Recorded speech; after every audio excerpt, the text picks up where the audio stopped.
Jangan lupa untuk subscribe dan nyalakan lonceng notifikasinya. Selamat sore pemirsa, pada libur akhir pekan ini warga Jakarta dan sekitarnya tampak memadati kawasan wisata Taman Impian Jaya Ancol di Jakarta Utara. Pihak pengelola pun memperketat protokol kesehatan bagi wisatawan yang berkunjung. Informasi selengkapnya akan disampaikan rekan Marcelina Tumundo langsung dari kawasan Pantai Ancol, Jakarta. Marcelina, seperti apa antusiasme warga berwisata di Pantai Ancol pada sore hari ini?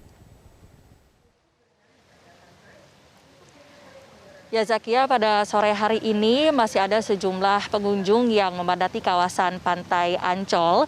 Namun demikian bisa dikatakan kondisinya cukup kondusif, artinya setiap pengunjung ini masih bisa menerapkan protokol seperti physical distancing dengan cukup leluasa. Berdasarkan keterangan dari pihak pengelola Ancol bahwa pada akhir pekan ini atau pada hari ini sampai dengan jam 2 siang tadi jumlah pengunjung ini ada sekitar 6.400 pengunjung. Dan jika dibandingkan dengan akhir pekan yang lalu, pihak pengelola memprediksi hanya ada sedikit peningkatan jumlah pengunjung. Hal ini menunjukkan adanya animo masyarakat yang memang masih terus meningkat meskipun bisa dikatakan tidak begitu signifikan. Sejak kawasan Taman Impian Jaya Ancol ini kembali dibuka pada tanggal 20 Juni 2020 yang lalu. Dan dari pihak pengelola juga menyatakan bahwa untuk kawasan Ancol sendiri memang paling ramai dipadati oleh para pengunjung adalah pada pagi hari, terutama di hari Minggu ini, di mana masyarakat menggunakan kesempatan untuk berolahraga. Dari pihak pengelola pun terus mengimbau bagi para pengunjung untuk bisa menerapkan protokol kesehatan dengan disiplin. Mengingat saat ini, kalau kita melihat kondisi dari Provinsi DKI Jakarta, pemerintah provinsi kembali menerapkan atau memperpanjang PSBB transisi fase pertama pada tanggal 18 Juli yang lalu. Salah satu yang menjadi pertimbangan dari Pemprov DKI adalah kondisi COVID-19, di mana jumlah pasien positif ini masih terus meningkat setelah dievaluasi selama 1 bulan terakhir.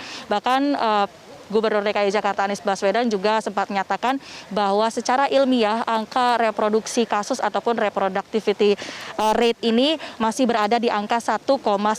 Artinya setiap satu orang pasien positif berpotensi untuk menularkan ke lebih dari 1 orang. Hal ini menunjukkan masih diperlukannya penerapan protokol kesehatan yang disiplin dan juga kewaspadaan dari setiap masyarakat. Selain itu, sebenarnya selama PSBB transisi ini diterapkan di Jakarta, yang menjadi fokus dari pemerintah adalah bagaimana melihat adanya fenomena OTG atau orang tanpa gejala yang ditemukan ternyata positif COVID-19 setelah dilakukan tes swab.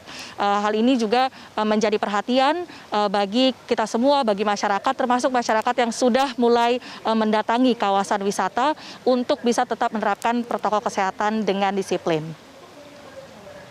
Zakia. Ya, Marcelina, dari pantauan Anda di sana, seperti apa bentuk protokol kesehatan yang dilakukan pihak pengelola bagi para wisatawan?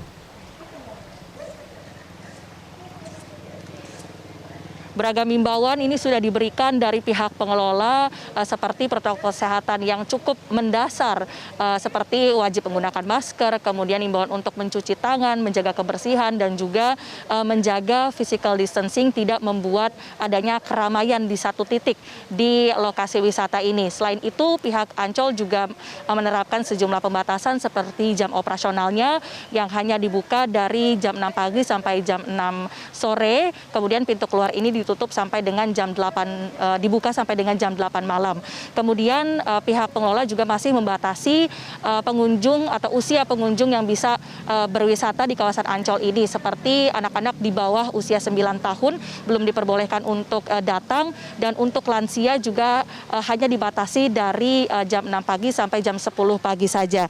Selain itu, belum semua objek wisata di kawasan Ancol ini dibuka, dan meskipun restoran-restoran juga nampaknya sudah mulai buka, tapi tentunya dengan menerapkan adanya protokol kesehatan dan pembatasan jumlah pengunjung yaitu 50%. Selain itu, pihak pengelola juga hanya menjual tiket dengan metode online.